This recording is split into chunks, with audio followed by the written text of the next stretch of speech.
Magandang araw po sa ating lahat. Kasama na po natin si John Ashley na matino. Konti.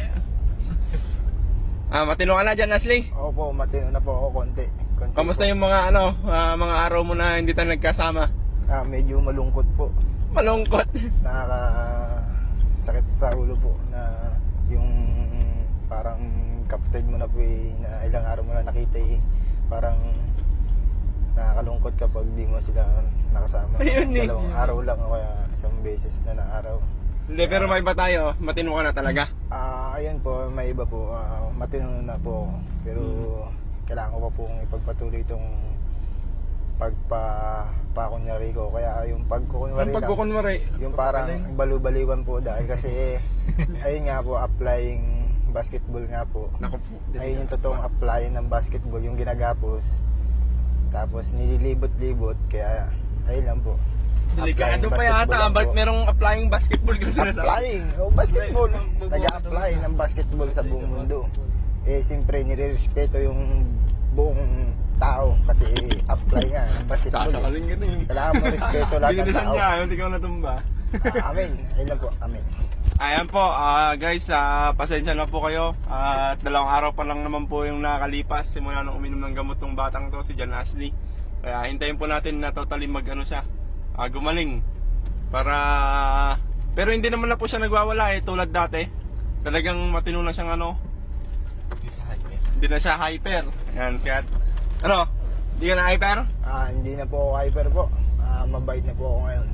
Anong masabi mo sa kanila, sa mga sumuporta sa'yo, yung mga yung mga sumusubaybay sa'yo? Sa lahat ng sumasubaybay po sa akin kung trabaho to YouTubers anything di mas maganda pong magtrabaho dahil kung mag-apply ako ng sundalo dahil kung pasado ako di sir ilabas niyo yung pagkasundalo niyo dahil kung alam kung gano'n yung ibig sabihin ng pangarap ko alam ko na rin ibig sabihin ng patakaran ng pagiging sundalo dahil digmaan to, hindi to laro, kaya gera to, kaya mas maganda. Anong sinasabi mong gera? Kunwari muna ako dahil Delikado na naman po. Yan lang po. Pero matino ka na din talaga. Patunay matino na matino. Oo, matino. Siguro po nabawasan lang siguro yung ni John Ashley, yung pagiging wild niya. Pero yung napansin namin, pero tumino na din talaga. Konti pala. 2 days pa lang Progress na. Opo. Gusto mo bang ibalik ka namin ulit doon sa may psychiatrist? Kung pwede po oo po, pwede po. Ba't hindi po ako babalik doon kung alam ko namang wala na sa kondisyon yung mga sinasabi ko. Kaya dapat lang na bumalik ako doon dahil yung hirap ko doon sa bahay na yun parang na rin idala ko dito sa loob ng kwartong na to na kotse. Sobrang hirap ng buhay ko doon sa loob na yun, ang bilibid na yun Bilibid? Para na Ano sinasabi mo? akong pinakuha ng tornilyo dito sa kamay dahil parang binaon sa akin lahat ng pako sa sobrang sakit na tiniis hanggang sa makarating na naman po ako dito.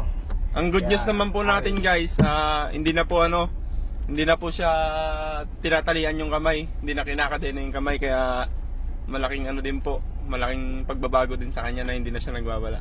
Kaya subaybayan lang po natin yung paggaling ni John Ashley. Usapin mo na sila. Sa mga pagsusubaybay po sa akin, sige po, okay lang po yun na subaybayan niyo ako na subaybayan, na pagmasdan niyo po ng pagmasdan o tignan niyo ako ng tignan dahil wala naman po masama doon. Kung sinasabi niyo na ako yung sundalo na yun, ako yung mista na yun, kung merong narinig sila na mali. Yeah, isa lang. Hindi ka sundalo. Tao ka lang muna. Tao lang po pala ako. Tao lang. Wala pala akong uniforme, kaya tao lang ako. Kaya kahit na ako may uniforme ako, wala ganito pa rin ako alam niyo naman yung tuldok kapag may tuldok gera po ito. Kaya gera dahil Pero hindi ka nagiging kapre. Sundalo. Kapre, yung kapre po hindi po ako kapre. Eh yung talagang- duwende, hindi ka na nagiging duwende din. Hindi na rin po ako naging duwende. Kung talagang duwende ako, ibig sabihin may anak akong babae. Ha? Kapag may anak ka kasing babae, para kang demonyo na... Parang napahiya kung sinabi kong magaling ka la. Para ka ng Yosi ng Yosi po nun. Totoo, may anak na po akong babae. Pero dun sa kabahay ko rin po. Malapit lang dun, kapitbahay lang po namin yung asawa ko po sa anak ko po. Yung pangalan po ng asawa ko po Angela po. Saka yung... Okay na, okay na. Cut. Ayan guys, maraming salamat po. Subaybayan na lang po natin yung paggaling ni Jan Ashley kasi nagiging wild na naman.